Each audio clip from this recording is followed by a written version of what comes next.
Okay. Cool. So I'm going to share my screen.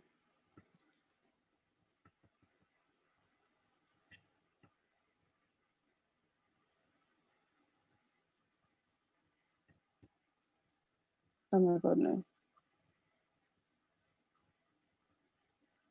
Hold on. What the fuck is it?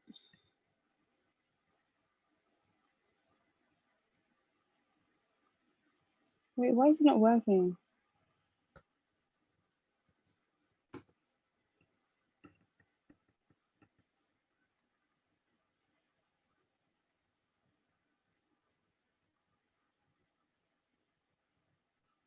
Hold on.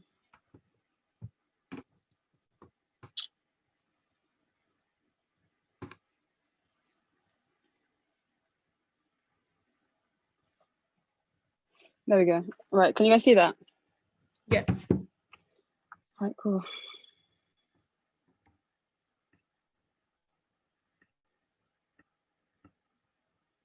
Right.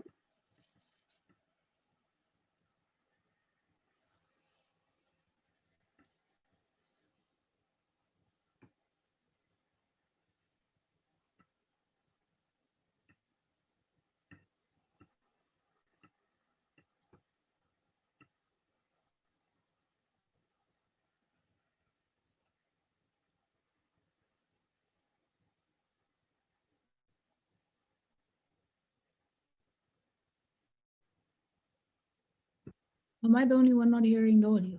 I'm not hearing anything. Okay, because I thought there was something wrong with my AirPods. I was just sitting there like, Oh, wait, you guys weren't hearing anything. nah. Why is that happening?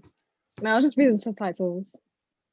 just Yeah, You're just reading subtitles. Oh no, you should have said something. I don't know how to. Oh my God, it's because my AirPods are in. Hold on. Oh. Hold on. share the audio with us. If you share the audio, then like you can have your AirPods in.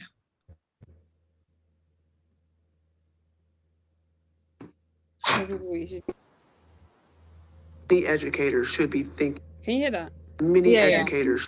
Oh, that's And if we can have policy. 1 sec, let me switch it back. What I'm really concerned about right now is the school experiences, the life experiences of Black girls.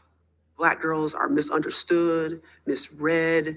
A lot of their identities, teachers do not understand, or oftentimes, they are victims. And so I think if we're going to talk about, the issues that are impacting our most vulnerable, it's Black girls. And that hasn't been said. And so I think the field of Black girlhood is really a field that many educators should be thinking about. And if we can have policies and education reform, real education reform, that really gets at the most marginal in our society, then it will permeate out to everyone else. If we're taking care of the most vulnerable, what does that mean for the kids who are not vulnerable? We're going to be able to make some real changes. And so I think we need to really think deeply about how we are disciplining, testing, interacting, engaging with our Black girls. Okay, so that was like a brief video, but like I hope you understood like what she was trying to say.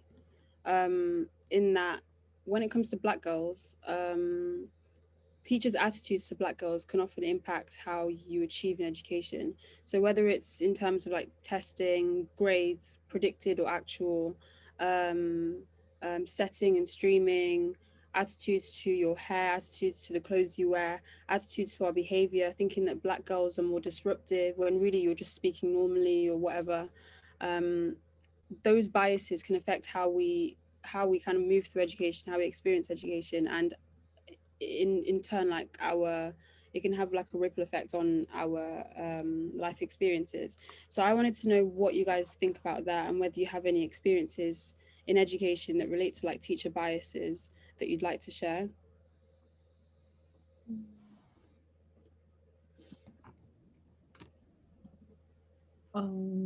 Yeah, I can comment on that. I mean, okay, yeah, it's like, I don't know, just, I feel like in my past, yeah, some of the teachers have perpetuated like the stereotypical Black woman. So it's like, noisy, loud, always opinionated. And whenever I'd like speak up on anything, because I went to school in the US, like for high school, and yeah, in every class, like everything was always, Americans and their stereotypes on Africans. So each time someone mentioned something stupid, I had to put my hand up and be like, look, that's not the case. And so, like, whenever I do that, since I was always the one doing it because I was the only African there in most of my classes, because my school is very white, I feel like a lot of people were like, oh, you just got this Black person, like, opinionated. Well, when I did identify as a woman at the time. So they were like, Black woman, opinionated, loud, always have something to say, blah, blah, blah. And I feel like the teachers didn't really do much about it because of a lack of knowledge, B, a lack of training, and C, obviously their like implicit and internalized biases, like, yeah, against Black women. And I didn't really know where I was going with that, but that's just one of my experiences. And it's really shitty because I don't know, it just happened all the time. And I feel like at uni, it's not any better. It's just that here, there are more Black people in my groups, like my seminar groups, etc. So it's like, okay, I'm not the only one that's being picked on and considered, this loud, opinionated person. Yeah, but it still happens, I feel, at uni. Yeah, so do you think part of the problem was like you being one of the only Black people or like one of the only African people, and then you like that making you more of a target? Yeah, Yeah, I agree. definitely. I think growing up in like a predominantly white, or not even like predominantly white, but like an area where you're the only Black person or one of the few Black people, it's kind of inevitable that teachers are going to target you more, because they haven't really interacted with other Black kids. And so they have these kind of preconceived ideas of what like Black people are supposed to be like. Oh, Black people are violent, aggressive, Black girls are violent, aggressive. And for that reason, they kind of target you more. How do you think that's affected you, like in terms of how you interact with education? I just always speak. Like now, okay, you see, I kind of got so used to it. I was like, look, I'm just gonna open my mouth at some point. But then back when I became like more of an activist, I started to deep that I'm just going to always speak and challenge people. And if I feel the energy, or like the prejudiced energy coming from someone or like an interaction, I will call it out, but in a very subtle way. Like I won't just be like, look, you're being weird, but in a subtle way, you kind of like bring it into the conversation. So that's, I guess, how I've started to handle it. And it's been well received, and also received with a lot of shock because people don't expect you to say certain things. Mm. um so yeah, it's very interesting. I don't know at uni, but at uni sometimes I just shut up. Like sometimes I just keep quiet because people just stress me, and like it's too early to be doing this. Um, so yeah. What about you? What's your experience been like? Who, me? Yeah. I think, like I said before, like when you grow up in a predominantly white area, which I did, um, teachers always target you. Like I always used to get targeted by this one particular teacher, and she would really pick on me for anything, like my clothes. She'd pick on me for not like, and she wasn't even my teacher actually, which was weird, but she was like a teacher in the school. So she'd see me in the corridor, she'd be like, your trousers are too high up, or she'd be like, your tie is too short, or she'd be like, oh, I've not you're in the wrong room. And she would pick on me all the time, despite the fact that I wasn't the only person doing it. And I felt like I would get picked on constantly by teachers. And now that I think about it, I know it was them basically racially profiling me, type of thing. Um, but yeah, I thought it was normal back then though, which is one thing I want to actually touch on.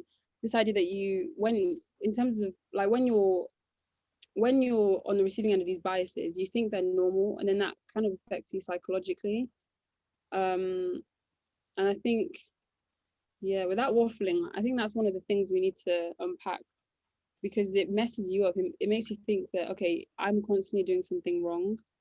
Um, and yeah, it affects your sense of like self-worth. But we're going to get onto that with the final topic. But like, what are everyone else's experiences? I think in secondary school, my experiences were okay when it came to teachers. I was one of only 2 Black girls in a year group of 200 people, 200 white people, maybe a few Arab, maybe 2 Arab, 3 Southeast Asians, 1 just here and there. But let's say like 190 something of them were all white British, not white Latvian, white Eastern European, white British. So my experiences, the teachers, because they didn't really interact with a lot of Black people, they didn't really have any biases to go off. So they kind of respected me. But primary school was terrible. One of my teachers, she was a really, really, really big bully to me. And I was always a very naturally quiet child, but she would always pick on me for everything. But that primary school was quite diverse. And she used to pick on the Black children especially, but she gave me the most fire. And I had no idea why she was treating me like this. I'll just be sitting here minding my business and she'd say, Consola, go to the corner right now. Go to the corner right now. Serious belittling to the extent that one day at like 5 a.m, I was crying in my room. And my mom was like, she came inside, she was like, what are you crying about? I told her about my teacher bullying me. My mom made sure she looked really corporate, stomped into the school and just sorted out with the headmaster. But regarding that, I'm thinking about it now.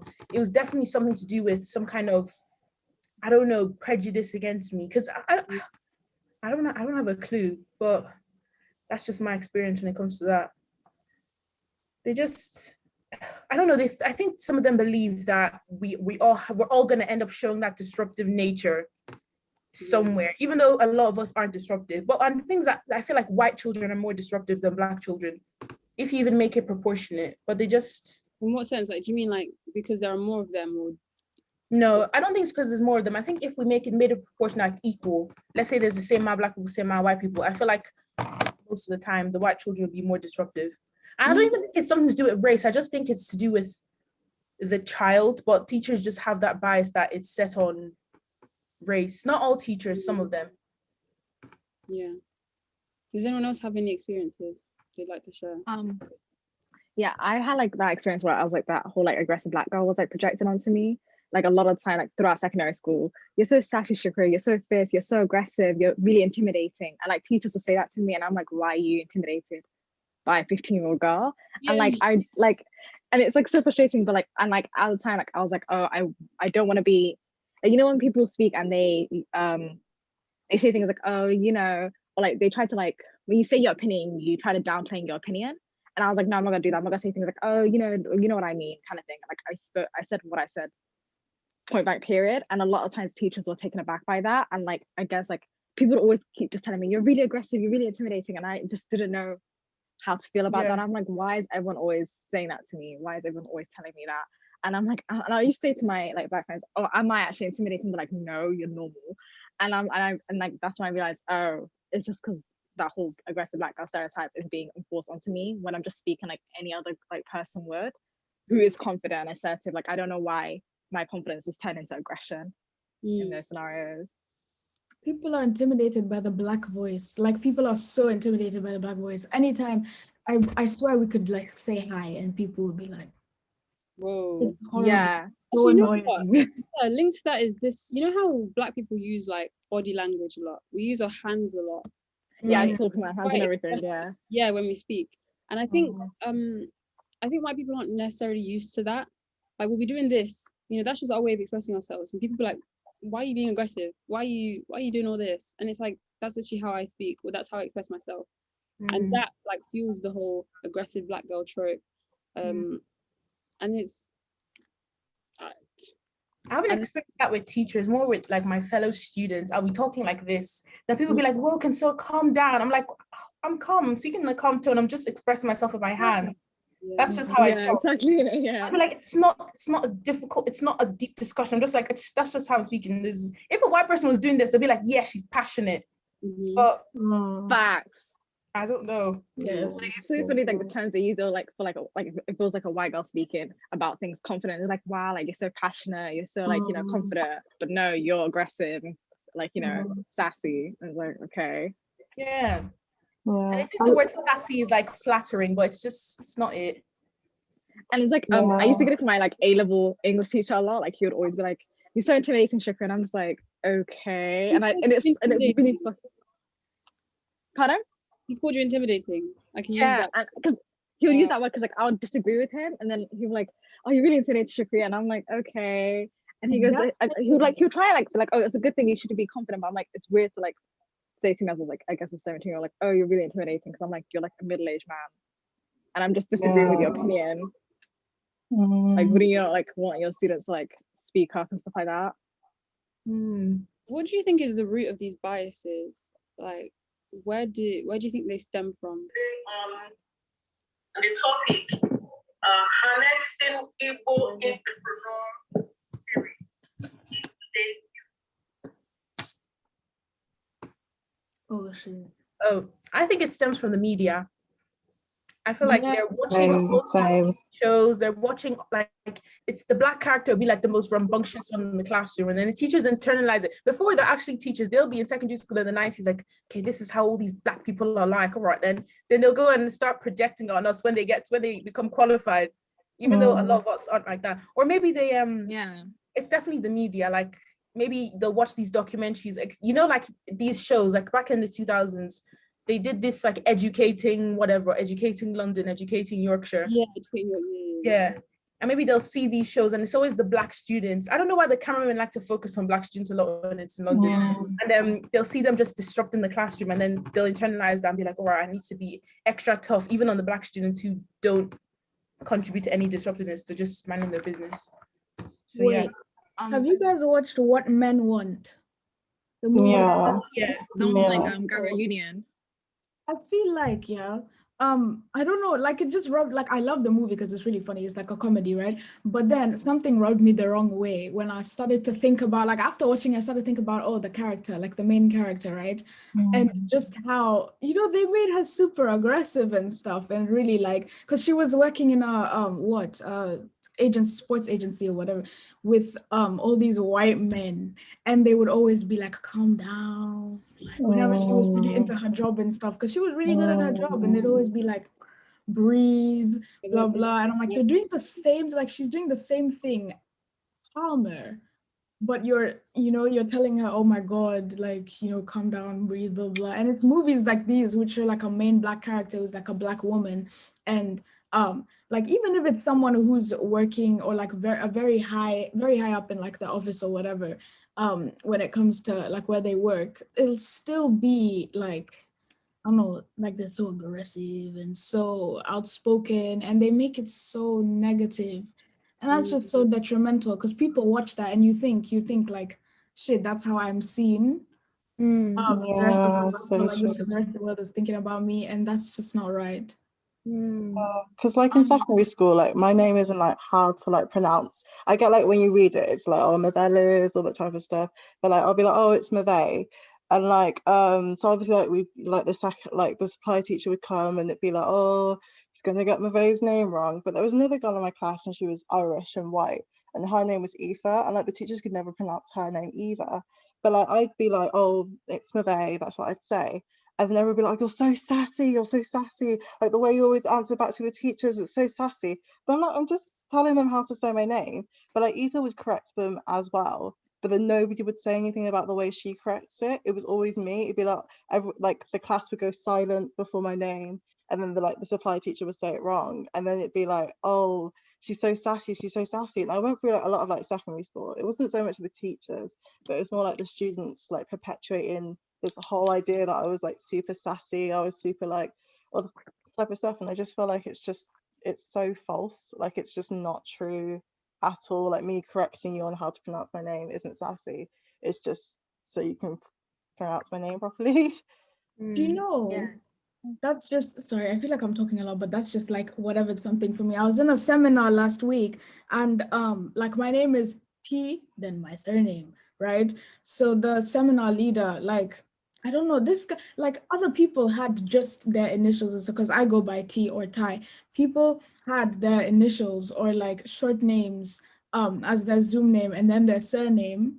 But this guy like called on me, and instead of saying T as it says in the Zoom name, this guy was like, there's an initial, but it's and he like started struggling with my name. And I feel like he didn't do that to any of the white people. Like he went with, the initial or whatever. And I feel like it was this stupid assumption that it's like, oh, Black person, their name must be difficult. Like there's just no way it's T. Or like, you know, the longer version of my name. And he was like, there's just no way. So he really struggled with my surname and then went on with it. And I don't know, like with names and stuff, it's just that yeah, this just reminded me of like how people always assume like if you're a Black person, especially a Black woman, like you're gonna have a complicated, like, you know, tribal name, whatever. And then it just adds to layers and layers of discrimination, and it pisses me off. I remember the register in school. They'll be looking at the register. I'll be like, I wouldn't be in bang in the front. I'll be somewhere in the corner at the back. The teacher will look at the register, like maybe a supply teacher or a brand new teacher or a substitute, and they'll see the complex name and they'll look at me automatically. Oh, why are you looking at me? It could be a white person with that name. Why are you bridging it to? I don't get it. Then they'll look at me and be like, I'm gonna need some help with this name. I'm gonna need some help. You haven't even attempted the name. I remember there was one teacher, she saw my name and said, I cannot be bothered to pronounce this. I can't be bothered. Next. I was like, I looked up, put my hands up. That's microaggression. Yeah, I prefer them when they attempt it and butcher it, or when they say, yeah, you know what, I can't pronounce this. Which one do you think is better? If they attempt to and butcher it, because yeah. I'd rather them not go, I don't really want to attempt this. Even if they go, Oluwa, I don't mind. I'm just like, oh, it's Consola, or it's Coinsola. And they're like, oh, and then they'll pronounce it properly. But some teachers are just like, oh, I can't be bothered to pronounce this. All right, if my name was Anna, then you probably end up pronouncing it. Yeah. But that reminds me of this video by Uzo Aduba. I think it was like a TED talk. And then she was basically talking about how people can't pronounce her name, which is relatively simple to pronounce, like it's like monosyllabic or whatever. Whereas people can pronounce names like Dostoevsky and who else? Yes, like, Nick Scherzinger. Yeah, like all of these random names. And I think it's not, the issue isn't really that people can't pronounce it, it's that they don't want to learn how to pronounce it. Do you know what I mean? You'll learn how to pronounce Dostoevsky, but you just don't have a desire to learn how to pronounce Aduba or Bedina. I wish that, like, I mean, like, and it's, yeah, I think there's an element of ignorance to these biases. Like, people, it's not just people simply not knowing things, but like I think they actually actively choose not to learn about Black kids, Black girls, and our experiences. I don't know if you guys agree. Yeah. I definitely agree. I think it's a matter of disrespect. And I feel like a lot of times when we come back to like the whole like aggressive girl trope, is like they want you to be like they want to disrespect you and you just take it. So when like Black women do speak up or are not like, you know, docile or like they tend to like see that as like, oh, you're being aggressive. But it's like, no, I'm not tolerating you treating me the way you want to treat me, and I'm just demanding some respect. For example, like respect my name and pronounce it properly. But then because they expect you to be, I guess, subordinate and look down on you and like disrespect you, like they're taken aback by that. It's like, no, I just want basic respect in those like situations. I think it's a thing of they think it doesn't matter. Like there's a bias that says, oh, if it's Black, it doesn't matter. Or if it's Black, then it's ghetto. Or if it's Black, then it's not actually, it hasn't got anything to do with higher education. They haven't got anything smart to say. Because I know people with the most basic, maybe even white names. My name is Marilyn, and I have many teachers try and put some kind of accent on it to make it sound African. I'm like, no, it's the same Marilyn as in Marilyn Monroe, same Marilyn in Africa, just the exact same name. I think they just see a Black person and think, oh, he's got to be ghetto, he's got to be uneducated. And it's the same kind of take that they take when it comes to the Black girl's experience, or like stuff like, oh, it's got to be sassy if it comes from a Black girl, but if a white girl says, and all of a sudden it's revolution. Like she's made this big observation about the female experience that could have never come from a Black person, and we're seeing it in the same way that we're finding that like the stars and stuff that we're learning in science and the basics of like medicine was discovered by like Egyptians, but we'll learn that it was some white person in the 18th century who then all of a sudden it all came to them in a dream. Now we're learning it as if it's science. So I think they just don't want it to matter. They're too stuck in, a Black person could never have done this. Meanwhile, we had 2-story buildings in Africa before they even built it anywhere in the West. But it doesn't matter. It never happened, actually. Yeah. You know what we should start doing with names? Like, this is what my mom does. Every time someone fails to pronounce my mom's name, like her surname and everything, she actually does the same thing to like a white person. So when they'll be like, you know, because my mom's name is Alice, they'll be like Alice, and they start like mumbling the name. She goes, oh, you're Sam Brown, Breen, I don't know how to pronounce your name.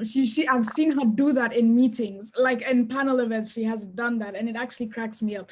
But that's what we should start doing. But also, I had something to add to Marilyn, what Marilyn just said. Have you guys ever heard that phrase of, if you wanna hide something from a Black person, put it in a book?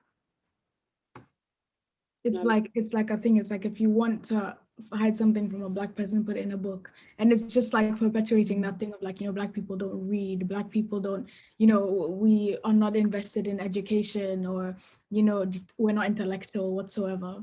And it's so horrible. And that's why like a lot of my family have always pushed me to read, because they're like, look, you need to go against that crap, because people will use it against you. They will be like, you're a Black person, you're not gonna know this stuff. You're not gonna be intellectually challenging, just gonna be bland, and it's horrible. Like, it hurts. The statement hurts, I'm not gonna lie. Like, the first time I heard it, I was like, shit. But yeah. Yeah, I felt like the same way. Like, I remember like when I first like came to UB, I remember like I was like, I have to like come to seminars and done the readings. Like, I don't want to seem stupid and like, like not smart, and like I wanted to feel like as if I belonged, and like, that whole imposter syndrome. So like I was like, oh, I have to be twice as smart as my classmates. That's like definitely like a mindset that I had as well. Yeah, and I think like on the topic of education, these things that we see in like secondary school, primary school, they translate to like higher education as well. And you find yourself having to like do the most just for your lecturers or whatever to recognize you, just for them to see you. Whereas like our other white students, they won't do as much, and there'll still be this assumption that they're really like intelligent, that they're really capable, whereas we don't have that automatic assumption made of us. Do you know what I mean? And it gets quite exhausting sometimes. I think My that's question so true. Oh, sorry. Sorry. No, I think that's so true, because like I feel like, especially like with like medicine, I feel like there's this weird thing on like the wards where like the nurses kind of like, I don't know, they just really love like say the typical medic, like the strong, like tall white guy. Because like, for example, I remember being on the wards and like I was like doing a venipuncture, and like I did it like first time, and I was like really surprised and really happy.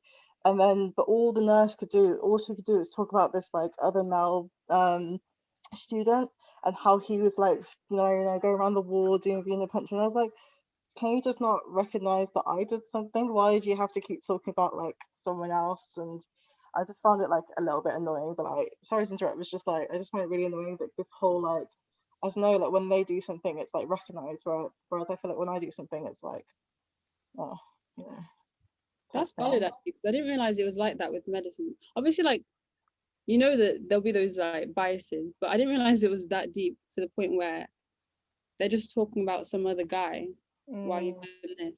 That's crazy. Yeah. It was just like really uncomfortable. I was just kind of there like, okay. Yeah. I was gonna say, it must just be really uncomfortable for certain people, especially when they're coming from a different generation that's been told that, if you're white, then you're just naturally more intelligent. Like eugenics, like it's just in your genes. And so for them to then see that there are Black students that are outperforming the white children, there must be something wrong. Like they either feel like they have failed the white student, or like something's not right. Akala talks about it in his book, which is like the nation's whatever it's called, I can't remember, the one with the blue cover. And he talks about being basically the smartest kid in his class. And that what we're seeing now is first generation diaspora children, so like Africans, because the Jamaicans have been here for a while, are outperforming their white peers in like primary school and then like early stages. But then something happens when it comes to like high school, and something starts dropping, and it can't be that it's the children weren't smart, because there's evidence there in their schooling from their early days is that the teachers aren't pushing them. The teachers are like, oh no, you should be doing drugs, or we're just gonna predict you D's. And I feel like if someone's constantly telling you that I can't think of a word here that isn't a swear word, so I'm just gonna let you fill in the gap. But if someone's constantly telling you like, this is not your place, this is not your place, or they're not giving you the opportunity, like you're clearly outperforming everyone else, and yet they're giving the awards to so and so. Or when it comes to school trips to Oxford and Cambridge, they're telling you, oh no, they're not going to take you because you don't really fit in there, and they're not telling you why, they're just telling you that you don't have the capacity. Then you start seeing people get disinterested in education. It has nothing to do with race, actually, but everyone applying their biases to you and making your world seem a certain way. And I think in universities, it's worse because we don't really have representation when it comes to the lecturers and the people who do the seminars. It's all, we're just seeing just old white straight men from their 50s now coming to tell us about whatever they think is right of the world. And they're coming from not our like echelon of society. So they don't believe in half the students that they see coming to their door. They're just waiting for someone who looks exactly like them, or who they've been told fits the student, or fits the medic, or fits the lawyer. I think what I found really interesting was the thing you mentioned in the beginning to do with like testing. So basically with primary school and assessments, primary school children used to be assessed externally by external examiners, and through that what people found was that Black kids actually performed really well. But then I think it was recently they changed them to baseline assessments or something, and that basically meant that they were assessed internally by teachers. And what they found through that was that Black kids were underperforming, and I think you can guess why. You know, their underperformance was linked to teacher biases and stuff. And I think that demonstrates how these biases aren't just like, they aren't just ideological, they're also institutional, and like they really affect how you achieve. And if these kids are failing from the beginning, that leads to like a self-fulfilling prophecy, and it messes them up straight on. Like secondary school, you think, oh, I'm not doing well, you know, I'm gonna underachieve. Uni, they might not even get to uni, and then like it creates like a domino effect. And yeah, and I didn't even know I said that, but like I just think it demonstrates how. I think it was... Yeah, go on. With the age you get. So I know if a lot of people in my primary school, I went to a really good primary school, but like when certain children started to underperform, they would create like clubs after school. These people, they're supposed to get A's. We have predicted you this, you're in the highest. So then they had after school clubs, but then they would put you in groups depending on what they predicted you as. So if the higher students were falling behind and someone else was doing better, you didn't automatically then get taken from your group and then put in the higher achieving one. You were just always going to get a B. They were happy that you were outperforming, but they're not helping you to continue doing so. So if they're now separating children based on biases, oh, it says my internet is unstable, so if you can't hear me, just let me know. If there's already a child who they're saying, you know what, come from a Black household, single mom, this, they're going to get a C. We're not really expecting them to go far. And you're falling behind, but your potential is so much greater, they're also not going to give you help. And that's not only in primary school, but in secondary school, because I saw a lot of the people that I went to primary school with who were put in like, what you shouldn't be put into primary school children in set 6, but they put them in set 6 to the point where they were expected to get bare minimum on their SATs, and they had to like getting them into secondary school was an issue. Sorry, did you say set 6 in primary school? And like when it came to like basic mathematics, they couldn't do it. So it was like times tables and stuff. They didn't. We were in year 6. They couldn't do it. And they finally got how they got into secondary school. They managed it, but then from then, those people were always just at the bottom, and there was no teachers helping them. Like we would walk out of maths, and it's like, what did you do in maths? I threw a ball around. Did the substitute teacher do anything? No. When it came to allocating teachers to certain sets, their set never got help. Set 1 and 2 got like additional after school classes. They got the best teachers. They had people they could go to if they didn't understand something. Set 6, set 4, set 5, nothing. And it's like, okay, you didn't think they were going to go far, but why did they end up being there? Because you didn't help them in primary school. And it's not that they're not capable, you just didn't help them because you never thought they were going to go anywhere. And it's mostly like, I'm trying to think of the word, but like Black children who are finding themselves in that position. And it's not because they're not capable, it's because people don't think that they can do it because of the community that they represent or just like the hue. And I think that's a bit crazy. Yeah, I hear that. Does anyone have anything they'd like to add to that? No, I just wanted to kind of round off this topic by asking, what you think can be done to help challenge these biases as they relate to like Black kids, specifically Black girls in education. I think teachers need to be retrained. I know I don't know if you guys' school had this system where once a month they had this thing called Focus Day, where the teachers will have, or maybe like at the beginning of the school term, you always see that bit in the calendar that says Teacher Training Day. They need to incorporate all these bits of how to deal with Black children and how to respect Black children in the same way, and how to realize the fact that sometimes they're unconsciously biased, because some of these teachers don't notice. You bring it up to them, they'll be like, oh, I never noticed that. Oh, I never noticed that. You need to try and drag it out of their subconscious. And I know some white people, they have a lot of white guilt and they become very defensive when you start talking about it. So they need to teach these teachers that we're not trying to hound at you. We're not trying to like point the stick, whatever, or stone you. We're trying to educate you. So they need to incorporate these things. I don't know, because I was watching this on BBC. There was this documentary called it's like about the likelihood of this country having a Black prime minister, and it said that the way Black boys specifically, how they behave, they're too harsh on them, way too harsh. They need to kind of handle them in a different way, because the more they put them out and send them to other teachers' classes and put them outside, it's going to be disrupting their education. So they need to teach them how to handle these boys. But meanwhile, when they have Black teachers, they know how to handle them. So I think that links on to another thing to do with like representation.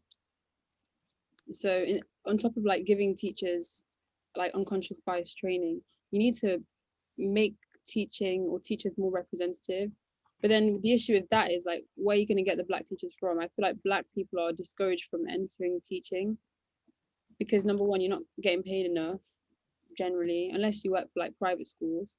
And then number two, I feel like there's a stigma around teaching a little bit. Also, decolonizing the curriculum, because everything that people are being taught, like all these white kids in schools are being taught things that literally center around them. So, there's no education. There's no, like, for example, we had to do American history to fucking graduate, and I hated it. But doing US history, like the way the curriculum was written, every single war that was, talked about or studied was literally from the perspective of like the white American. It was like, yeah, we went to war with I don't even know what, but we were in the right, and like a lot of the curriculums are written the same way. It's very whitewashed, and there's barely any Black representation. So that's something that needs to be like changed immediately, because it's just gonna continue, because these like white people grow up learning these things, and they don't learn anything about any other racial group, any other point of history other than like what's happening with their own race, or like how their own race was very heroic in their war and endeavors and all of this stuff. So yeah, as well as like diversifying staff in schools, also diversify the curriculum. I agree.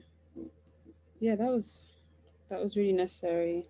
If no one else has anything to add to that, I think we're going to move on to our next discussion point, which is deconstructing attitudes to trans identities.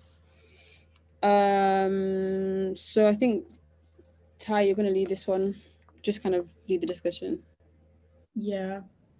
Okay. In the spirit of I was like, in the spirit of International Women's Day, I was like, let's come on here and talk about inclusivity for all women, because you can't be a feminist and you can't support women as a whole without supporting trans women, without supporting women who are part of the queer community, etc.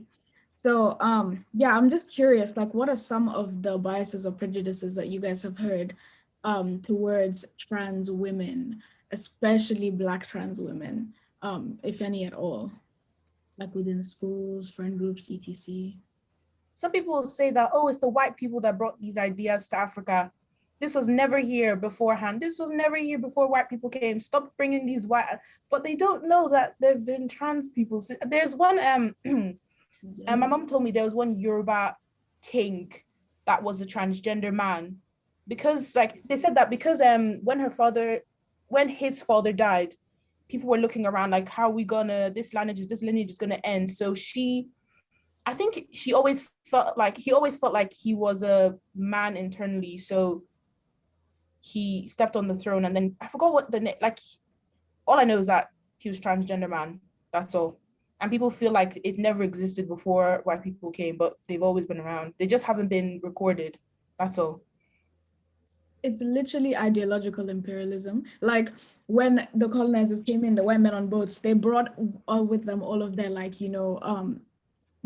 all the stuff from the church and all of that nonsense about homophobia, transphobia, all of that, and erased all of our queer history as Africans. And so now it's seen as it's anti-African, it's not inherently ours, like we don't have any queer history whatsoever, it's Western. And the funny thing is people will use people will pick and choose what religious beliefs religious belief points, or like points from their religion to back up their homophobia and their transphobia, not knowing that was also forced on them, that these beliefs were also forced on them, and it's not native. Some of these, like a lot of these beliefs are not native. And yeah, it's just so detrimental, because then you have the whole Black community, fighting for Black lives, fighting for Black women, but completely ignoring Black trans women. And including the queer community, because the people who started, like the Stonewall riots, for example, Black trans women, literally the beginning of the queer rights movement was started by Black trans women. And people just kind of ignore that or monetize it, like the Stonewall organization within the UK. I think part of that is, how obviously recently we had the resurgence of the Black Lives Matter movement, and there were these discussions as to like why the Black Lives Matter, whether the Black Lives Matter movement is truly inclusive. Like, we're advocating for Black rights, but is it the rights of all Black people or the rights of some Black people? You're saying you want to support and defend Black men, Black women, but what about when those Black men and Black women are gender non-binary, or they're trans, or they're disabled, or they have impairments, or they have or they are do you know what I mean? Like, I feel like the Black Lives Matter movement, the issue with that is that it's not very inclusive. And yeah, like, it's just a question of what we can do to deconstruct biases regarding. It's literally just education. Yeah. That's all. And people don't listen. That's the problem. Like, as much as we try to educate, people don't listen. And it's actually, before this, I came out of this. I don't know if you guys have heard of the Kent Africa Summit or something. Yeah, is it Kent Africa? It's something that University of Kent does every year. You guys should actually sign up for it. We have links every day, and there's like a different topic. But I was in the discussion today. It's on Zoom. And I was just talking about how we were talking about, I brought up homophobia and transphobia within African communities. And I had some people on the chat literally just kind of bash the shit out of everything I just said. And they were like, yeah, why are you blaming, African nations for being homophobic and transphobic? Where they brought some random statistic from Russia saying like more queer people in Russia are killed, out of homophobia and transphobia than in, I don't know, a certain amount of African nations. And I was like, look, that's not, the point is that we have a history, we have such a strong history of queerness and gender neutrality, and just not giving a shit about how someone, or putting people in boxes when it comes to like gender or someone's sexuality, whatever. People could just exist, people just vibed. And even with languages, like I know in so many languages people don't use people don't use pronouns in the way that we use pronouns, or like to identify someone by their gender. Like everything's just neutral, no one's put into I think you said it before when we had our LGBT event. Yeah. for like a lot of languages, for example, the Yoruba language, our pronouns are not gendered. Like there's no such thing as he or she. And generally our names as well aren't gendered. Like men, women have the same names. And I think this idea of gendering everything really is European. And that's what creates these divisions. It is very annoying. But from here on, I guess, within like whenever anyone does, any activism or just anything for the Black Lives Matter movement or just any activism whatsoever, just speak up on trans rights, because it's just impossible to talk about Black Lives Matter without talking about all Black lives. Like you cannot exclude Black trans lives from that conversation, because especially during the resurgence, so many Black trans women were being killed. So many, and those were not reported. They were just reported. In my city, Portland, for example, I swear there was a Black trans woman being killed every week.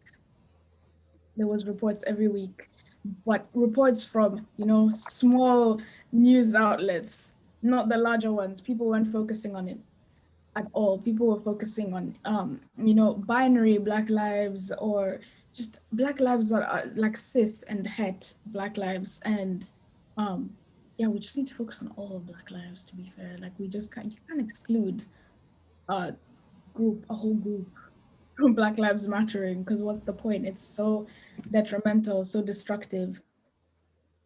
Yeah, I didn't really have, it was kind of just a little bit of like an anger, a point from a point of frustration, what I'm saying. Like nothing I'm saying is really structured, but yeah.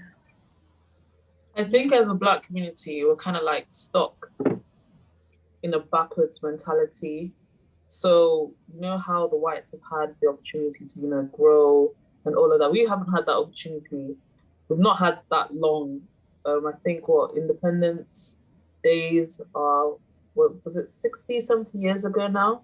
So we haven't grown as a community as much as, I guess, the white people. And I think that as well has impacted the way they view other things. Like, I know for a fact, like, Nigerians are, especially Nigeria itself as a country, is so close-minded and so backwards minded. Things like being gay, being lesbian, it's like, I'm pretty sure it's still illegal it's still illegal back then. I just think it's crazy that we're still stuck in that mindset that, that we don't realize as a community that all these ideals have been put on us by the Western people, the Western these are Western ideals, whether it's religion-wise, the Christian religion, the one at least we know in Nigeria was brought to us by white people. So a lot of the rules and the mentality literally come from whites. And as Nigerians at least, we're just, I don't know how to explain it. It's just like, we're too scared to think about other things. We're still too scared to open our mind to other ideas and other beliefs because of, I don't know whether it's fear, I don't know what it is, but it's wild to me that we're still stuck in that backwards mentality. But here's to hoping that in the future, people change, people's mindset changes, but at this point, I don't know. On Twitter, some people were doing this like before I left, now I'm here thing, showing like before they came. Yeah. And there were a lot of Nigerians and West Africans who ended up coming out, and they looked spectacular. I just looked under the comments, and the amount of homophobia, I nearly smashed my phone. I was like, my head is just spinning. People were saying horrible, disgusting things. Horrible, disgusting things. I was like, are you serious? I mean, if you're a Christian, you don't need, you can just, if you don't have anything nice to say, don't say it, just scroll along. It's not by force. They just always have to say something. That's the thing about Nigerians, you always have something to say. There's sometimes, not all of them, but too many of them. I think it's in the culture. I don't know. It's just like, if you don't speak up, then you're nothing. If you don't speak up, but you don't need to say anything all the time. I think they're just backwards in every aspect of a community, whether it's roles that women have in society. Gets me triggered. Whether it's the roles men have, toxic masculinity, being gay, being lesbian, even like just exploring your identity as a person. It's you either fit in this box as a male or this box as a female. You can't, there's no in between, there's no gray area. It's just that or that. And if you're neither of that, then there's a problem. But, yeah. And it's a shame in those environments as well, kind of like, because I'm like from Cameroon, because then like you hear people say things like, oh, that doesn't happen here, or that's a Western thing, or that type of stuff. And it's because the environment doesn't allow people to be them true selves. It doesn't allow people to flourish. It doesn't allow people to express themselves in that way. So then it kind of like, I think it unfortunately then kind of further perpetuates the ideology that it's a Western thing, because obviously people, it's not safe for you to like come out, or it's not safe for you to like be your true self, and then they only see it in the Western world, and it just kind of further perpetuates the problem. Like, yeah. Oh. Sorry, I was gonna mention like same like in Somalia, like for example, like being gay is like punishable still by death in Somalia, and like there's like no one talks about it in the Somali community, even though there's like so many like gay Somalis, but like they just like they don't allow you to talk about it. There's such intolerance and like violence in the Somali community towards like obviously gay people, and like then you have like, remember T mentioned about how like religion is used to like perpetuate this hatred, and it's like so funny how people pick and choose what they're supposed to be angry about. So like you'll hate on like homophobia, like, no, you'll be homophobic and transphobic in the name of like Islam, for example, but then like you tolerate other things like other sins, for example, like drug use and alcohol use and premarital sex. But it's funny when you get to pick and choose when you care about what Islam says, even though I don't believe personally like it's like haram to be gay as like a gay Muslim myself. So, but yeah. Sure. Okay. Yeah. Sorry.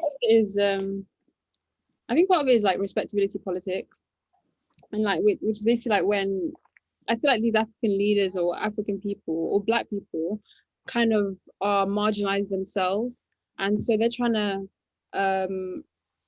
to polish themselves, trying to make the Black community, the African community perfect in order to gain acceptance from like white people.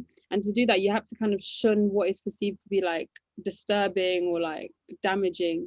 And that includes being gay, that includes being lesbian, that includes being trans. And yeah, basically to try and improve our situation, they're like, okay, yeah, we need to cut this from the community. But really you're just making it worse, because by ignoring these people, you're gonna I don't know what happens. People die, people commit suicide, you know, everything just starts bubbling up until you can't ignore it anymore, which is what we're seeing in like Ghana. I just keep thinking about Ghana. Sorry. No, I'm finished. And the thing with like respectability politics as well is like, even when you are respectable, it doesn't stop the oppression. Like even if you're dressed in a suit, or even if you pretend to be straight, or all that type of stuff, you'll still be oppressed because of your skin. Like it doesn't take away from the oppression. It doesn't take away from the systemic oppression. If you're respectable or if you act a certain way, you can still be oppressed. You can still be killed. You can still be like negatively affected. So I just feel like it's a real shame, because in the attempt to kind of get more closer to whiteness or be respected by white people, white society, whatever it is, it doesn't solve the problem, it just further perpetuates it. Didn't mean to cut you off. Mm-hmm. I agree, yeah. I just don't understand where this deep entrenched hatred for LGBT people come from. Like to the extent where you have to wipe them from existence. If it's the difference between calling them names and killing them is very, very wide. Why can't you just? I always wondered that as well. Like I just don't understand. My head because T said that in Portland they're killing, like there's a killing once a week. That's crazy. I don't understand it, and I feel like, why is this so prominent in the Black community? Do you feel like white people have like bashed it into us so much that it's internalized to the extent that we think of it in our own heads? That what if this gay person was doing this to me? I think misguided aggression, you know, if you're being oppressed by white people, instead of taking that anger out on white people, you're taking it out on other people within your own community. And it's like, who's in my line of action? Gay people, members of the LGBTQ+ community. Let me kill these people instead of I'm not saying you should kill white people, absolutely not. But you know what I mean? Let me take my aggression out on this community. It's And just internalized. It's internalized from colonization. Literally just because that's what happened. Like if you look at history, because yeah, I wrote a paper on this. If you look at history, it's basically like what happened from, because right now you got like what happened is like the church went, Church of England, beautiful one, went into African nations and came with all these, laws. And if you look at accounts from people who like, colonizers or whatever who went back there, like they have diary entries saying like, oh my God, all of their acts are primitive. Like, the only way to make sure that we get this land and like get these people to kind of obey us is to convince them that everything they do and the way they live is completely wrong, completely false. And so it was like it's just deeply entrenched in us. And so now when like we gained independence and all of that stuff, white people like the West went back, evolved, changed, and left us in this state where we're like, fuck. Like, now we've been told that everything in our past is horrible and we've internalized it so much that we just can't go back now. And so we're stuck with this deep-rooted hatred in ourselves, in our community, in our old practices, everything. And you literally see this with everything. You see it with, for example, witchcraft. Like people think that yes, certain African like spiritual practices are witchcraft. They call them witchcraft because the West again, they're like, oh no, now we're gonna move to like I guess modern religious practices or modern spiritual beliefs or Western spiritual beliefs now. And because always that's witchcraft. Like voodooism, for example, voodooism is literally West African and it has absolutely nothing to do with voodoo dolls hexing people, nothing to do with that. It's literally just spiritual, your connection with yourself. But anything spiritual is witchcraft. You can't say anything spiritual. To them, to Black people, so automatically you're talking about witchcraft. And it's so sad. Do you know the number of times people have told me like, because I do like work with crystals and everything. I even have some in front of me right now, but the number of times people have come and told me, that's witchcraft, like, you're practicing, I don't even know what, you're gonna cast spells, whatever, just because it's a spiritual practice that they don't comprehend. And it's also the like fear of the unknown. If you don't know it, if it's unfamiliar to you, something that you don't resonate with, then automatically it's like danger. I'm just gonna hate on this because it's easier to hate and to be spiteful and to be unkind than make efforts to learn and educate yourself and just understand the perspective of other people. That's true.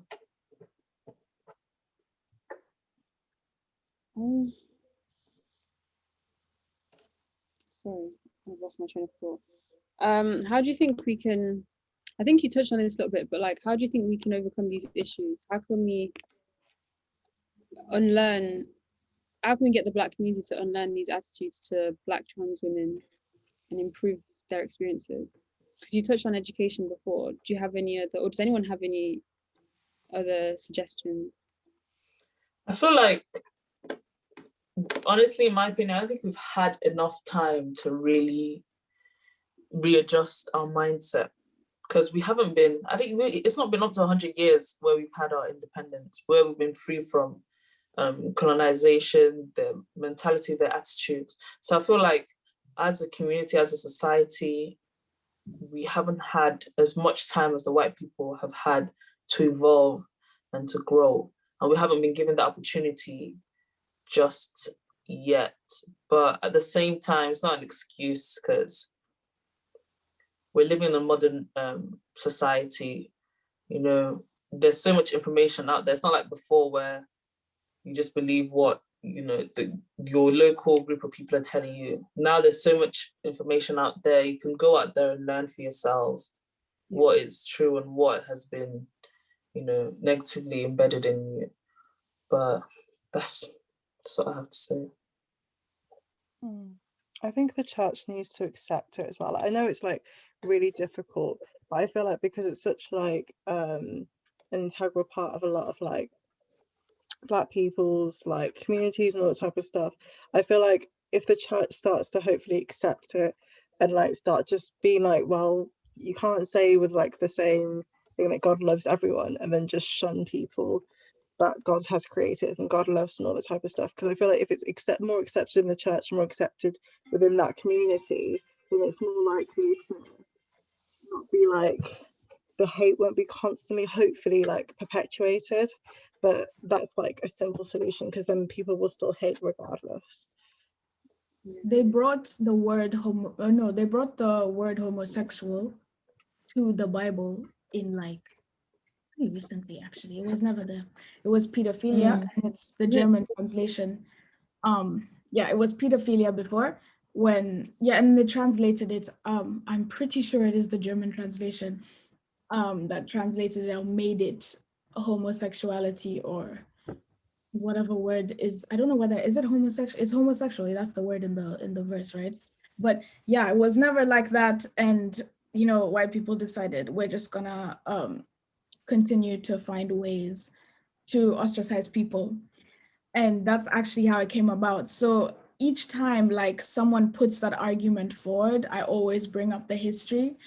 And it's like with all these things, okay, first of all, I have to preface, I am not religious whatsoever. So like I do a lot of research, because religion has always been forced on me my entire life by every single one I know. Every single like person I know just has always tried.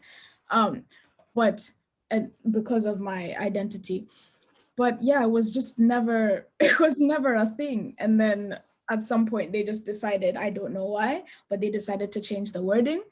But if you look at it, like, I don't know, a lot of these books it changes with the times, and it changes depending on who has the power and or what group of people that particular power holder wants to ostracize. And it's gonna continue being like that, because as things evolve, like things will keep changing, things will keep being translated, language evolves, it just happens like that. And one day I'm sure there will be another word that's massively changed that ostracizes an entire group of people for absolutely no reason. And people will continue to follow that and perpetuate that. And I feel like it's just never gonna stop. And that's really pessimistic, but I just feel like it's never gonna stop. That is really pessimistic. I feel like it is possible for people to, I think we can probably do something to help people to understand how harmful like these attitudes are. But I think you're right in saying that it's deeply ingrained to the point where you actually can't really dismantle these systems of thought. Like, I don't know, like I was gonna say like media, increasing representation of like trans women in the media. Has anyone seen Pose? Yes, I love season that 4 show. was so good. I think it's a really good example of like so good. representing Black trans women specifically in the media, putting it in front of people's faces and showing them that like Black trans women exist, and these are the Black trans actors. and they actually got Black trans actors. It's a full queer cast. The whole cast is queer. And I feel like we need more stuff like that, because that was set in the 80s. I think we need stuff like that, but stuff that's set in like today, to just demonstrate that this wasn't something that happened like 40 years ago. Black trans women still exist today, and they're still like being killed, they're still going through these things. And I think just stuff like that, especially because a lot of kids are growing up now and they're heavily influenced by the things they watch, for example, like Netflix shows, that will help to like basically change how an entire generation thinks. And even if we can't change how like old people think, especially like old African aunties and uncles, I think we can definitely change how little kids think, and therefore how adults in like the next 20-30 years think. I think you're right though to say that, to be fair, you can't really dismantle these thingies. Do you believe that these people should still have a voice to say these things? Because an argument that comes into this is like censorship, because some people are complaining that, the lefties and liberals aren't giving people who have these controversial views a voice because it can be classed as hate speech. Or some people believe that this rhetoric is free speech. What do we think about that? Do you believe that they should still have a voice? No, because like if what you're talking about is inciting violence against certain people, then why should you be allowed to say it? Like that's like it's so dumb. It's like you want to say what you want to say in order to like injure and harm others, and it's like, why should you have a platform to do so? I'm confused. Like, you're if you're on their side, you're kind of like endorsing violence. Like, that's what I believe. I think the thing with censorship is it's definitely very dramatic, like a solution. Like once you censor a group of people, what's next? Who else can you censor? Like someone could say speaking out about trans rights, or black rights is hateful to the white institution, and that should be censored. And then you have like a domino effect of censorship, because you can never really like offer like an objective definition of hateful speech. I don't know, anyone could say anything is hateful. So Yeah, I think I was gonna say something I forgot. I feel I like was when gonna, people like have, oh sorry, no, continue. it's just like one sentence. I like, you know, when people like speak about hate speech and you're like, oh, like what I have freedom to say what I want. I feel like they're being intellectually dishonest, because like you know what you're doing when you say those certain things. And then when you try to make the argument like, oh, you speaking about like Black Lives Matter being hateful towards the white institution, it's like, no, you know what you're saying. Like we both know that's a lie. You're trying to manipulate it in a certain light. Hmm. And yeah, I was just gonna say like, and sometimes the problem with like censorship or like canceling people and things like that is that it kind of causes more attraction to it. It kind of causes more attention to it. So, oh, why are they being cancelled? And people might like Google it and find out a little bit more information. But I feel like it's just kind of like you maybe, yeah, I don't know, like maybe not giving them like a platform to say what they should have to say or things like that. Like they can say it, but just like try not to broadcast it as much, or try not to, like deleting Katie because Hopkins' Twitter account, or was it suspending her? I feel like that was effective. They didn't need to keep What? like muting her. Like, is it Katie Hopkins? That lady Oh, who they deleted her. yeah. got rid of her account on Twitter. And I feel like that was effective, because it was like, if Yeah. you get rid of her platform, what's she gonna say? How's she gonna say it? I actually forgot about her, you know. Me That's too. Isn't that amazing? I love it. And with like Donald Trump, I love like super, like the patriotism in America is quite scary to me. When his account was obviously deleted, a lot of people were like, look, the bigger forces, the end is coming, because they're even like not giving any freedom of speech to Donald Trump, but they keep mixing up freedom of speech with hate speech. Yeah. People like to mesh it up a lot. And I think they know that. I think they know the difference. They're just trying to be deliberately bigoted. But it's very annoying, because free speech shouldn't be inciting violence and hatred for people. Because one thing I've noticed is that a lot of people who are haters, they tend to be a little bit wrinkly quickly. So if I were you, like, just stop hating. It's annoying. But I remember like maybe last year, like loads of these authors, they like signed a petition that to like try and encourage more freedom of speech, because it felt like J.K. Rowling thing. Yeah, J.K. Rowling, Salmon, the guy that wrote the Satanic Verses, all that sort of stuff.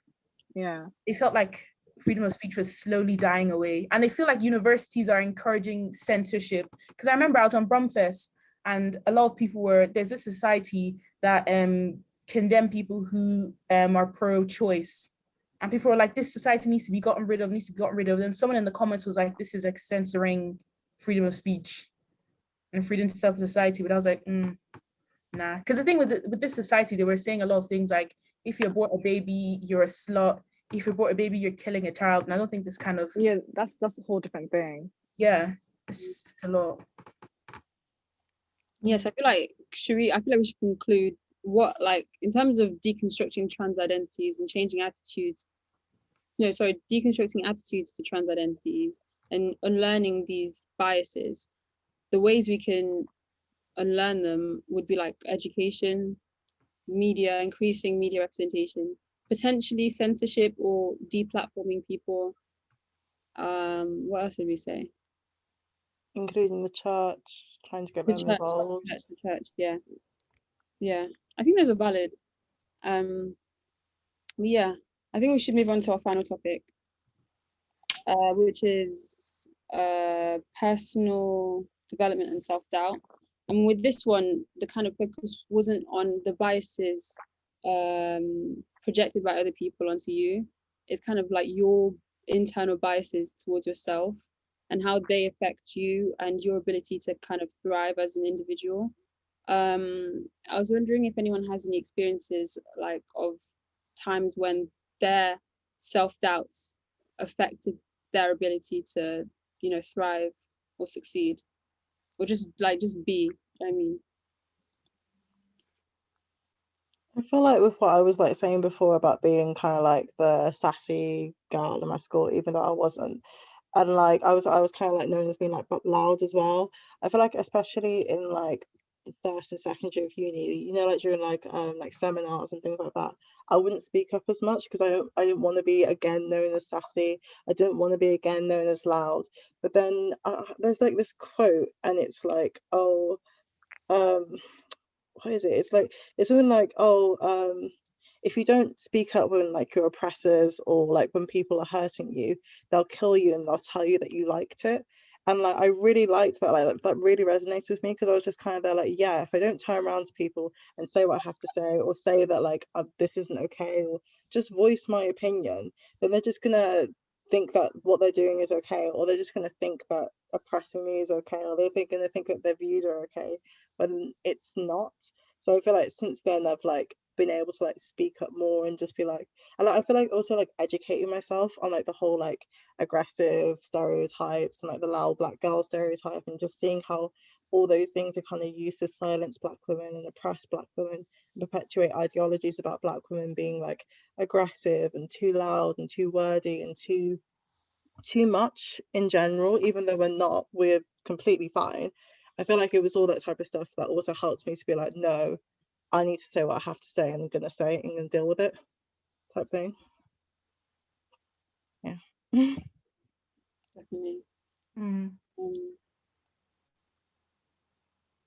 Yeah, I'm just trying to unpack what you just said.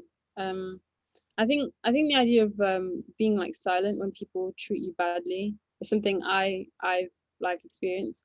So like in school, there would be a lot of instances where not just teachers but like students would like treat me badly, and definitely I think it was racially motivated, but I didn't say anything, and that allowed them to carry on doing what they did.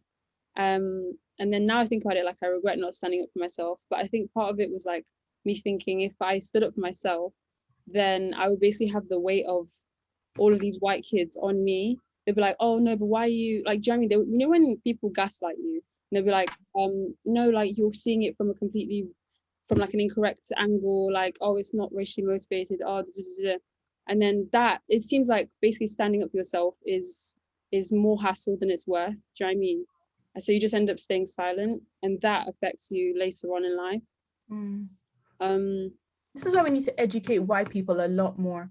Yeah. Like even going back probably an hour ago to like the teacher topic, you said that we need more black teachers. We need to remember there's only 2% of black people in this country, like 2 to 3%. So there's not enough of us to go around to all these different professions. So we need to educate white people more so they would speak up for us in our place when we're not there. So back to this topic, I just think, oh my gosh, I lost my train of thought. Yeah, we need more white children being educated to stand up for us as well. Like when I went through some racist experiences, some of my friends were backing me. Some of my people, they were like, don't worry about it, Control, just ignore him. But then after a while, they started thinking to themselves, well, but wasn't that bad, was it? So I kind of threw them off. So we need more white people standing up for us and being educated and understanding as well, because they can read it and just be like, oh, this is just, they're just victimizing themselves again. They need to really understand it.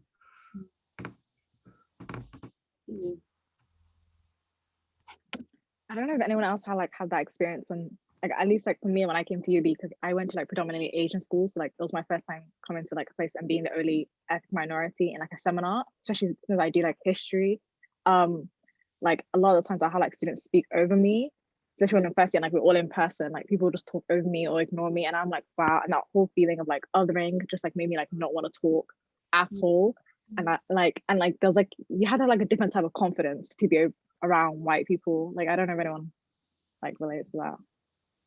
I'm trying to think about my experiences. I can relate to. Oh, yeah, sorry.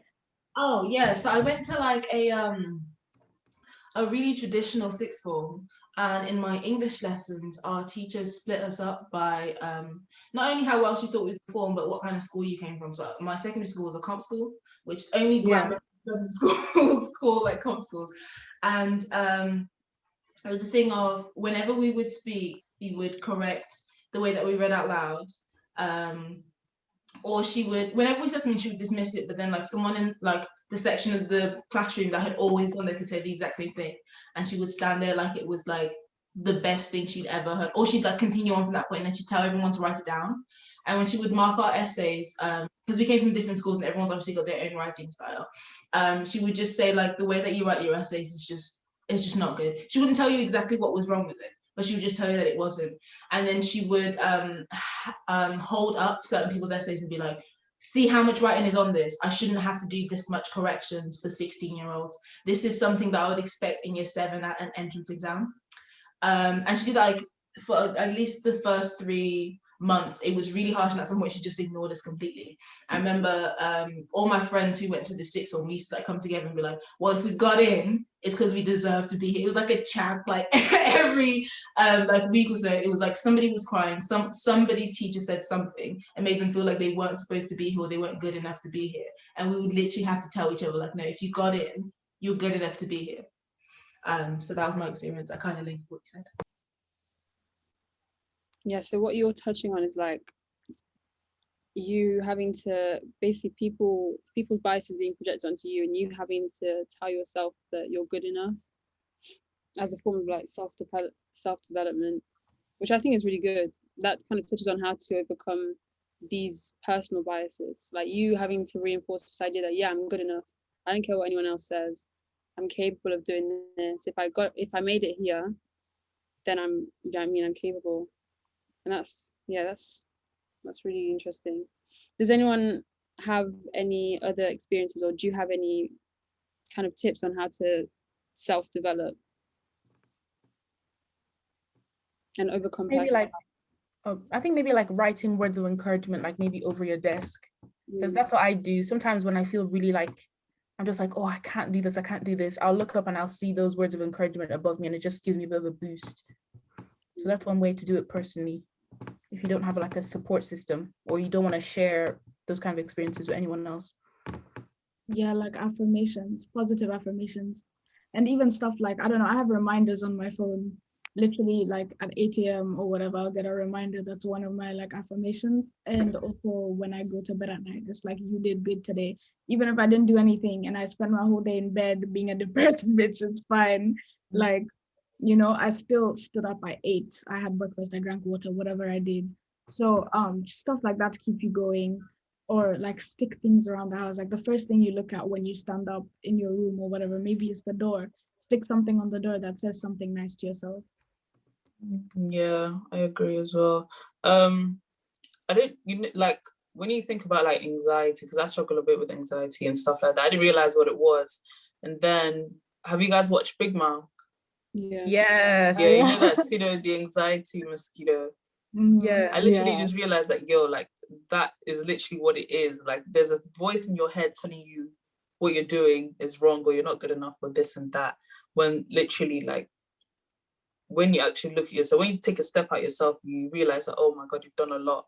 But because you're in your head a lot of the time, you're like comparing yourself to other people, you're worried that what you're doing is not good enough, you're worried that people may not like you and stuff like that. So I'd advise, like, just what I do is I like record, you know, when I'm in a good mood, I record like a video of myself saying that, oh, it's cool, this and that, you know, if you're in a bad mood or whatever, I'd rewatch it and remind myself that like it's just in my head.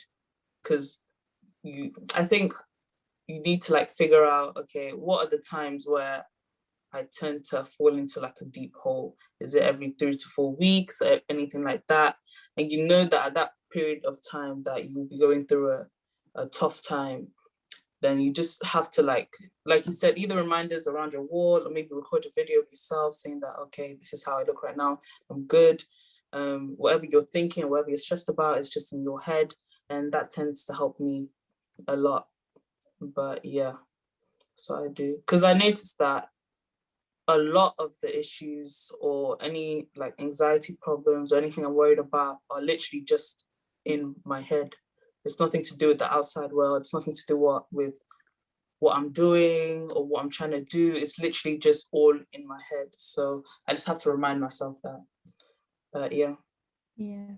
That's really good. In fact, I want to add something to that.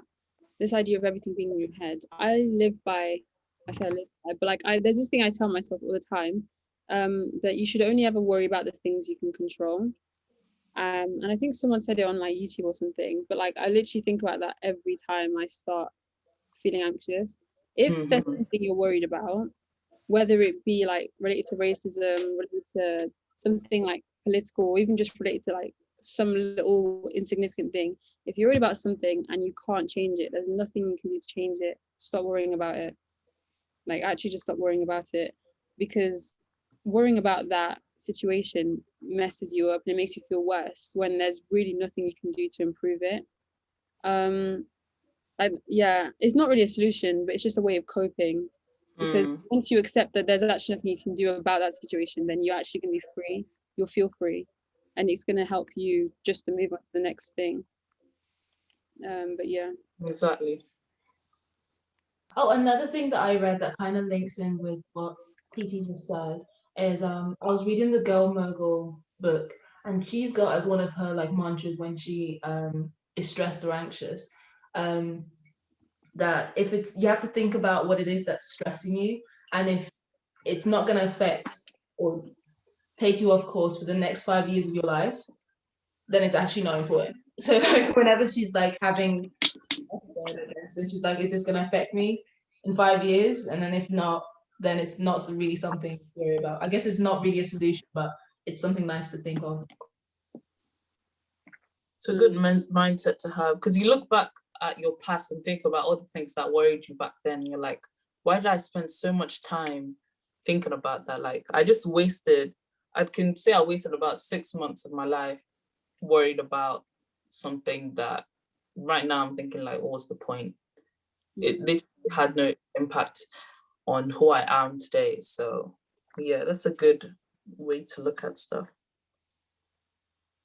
I think for me as well, one thing I use to help deal with I don't think having anxiety, I think my anxiousness comes in and out, because I know with anxiety, it's a little bit more, I don't think mine is as, I don't want to call it that because I don't think it's as severe, but it just comes in and out depending on the situation. I think for me, because I'm a Christian, my faith helps me to get out of that state of worry. Or like, I don't know, reading some books and like self-help guides and stuff like that. So if anyone like has a faith, like Muslim, spiritual, Christian, whatever, I think it helps to encourage me and get me out of that. Or even like talking to people, because I know it's really difficult for some people to open up, or because some people have been disappointed a lot by people, so they just think to themselves, I'm not going to open up anymore. I think it's really important to find that person who you really trust and know that they'll be there to listen to you, and just chat to them about it, and they'll be there to help you out. I don't know how the welfare service in this uni is though, but in my head, I'm just like, I'll avoid it. I just thought, nah. They'll send little emails now and then like, oh, feeling depressed, try this. And I'm just like, yeah. I don't know how that's going to work. Yeah. I mean, I feel like this session is gradually coming to a close, but yeah, I feel like those tips were really useful. Just to kind of go over what we've discussed today, we started off by talking about education and like biases projected by teachers and sometimes students as well, and how those impact you and how we can overcome them. And then we talked about Black trans women and our attitudes to Black trans women and how we can deconstruct them and unlearn those attitudes. And then finally we talked about self-development and personal development and self-doubt. And yeah, anxiety, or not necessarily anxiety, but like biases, personal biases. But yeah, does anyone have anything else they want to say? Just add. No? Okay. I want to say thank you all for coming. Thank you all so much for coming. Yeah, this is actually really good. Yeah. Like, yeah, conversation is productive. Yeah, I'll leave you guys. Sorry, not thank you. Quite nice. No, we like that you like them. Like, this society is new, so we're basically just like searching in the dark. We don't really know what we're doing, but yeah, if we can like engage like 1 or 2 people, that's great. So yeah, thank you so much, Mave, Marilyn, and Shukri for coming today. Yeah, I'm gonna end the meeting now. Oh yeah, and this was recorded, so it's gonna be uploaded to YouTube if you'd like to watch it. And if there's anyone who like really doesn't want it to be uploaded, then definitely just say so, like a private message me or whatever, and then I won't upload it. But yeah, generally I'll just assume everyone's all right with it. And yeah, thank you so much for coming. I'm gonna end the meeting now. Bye. Thank you.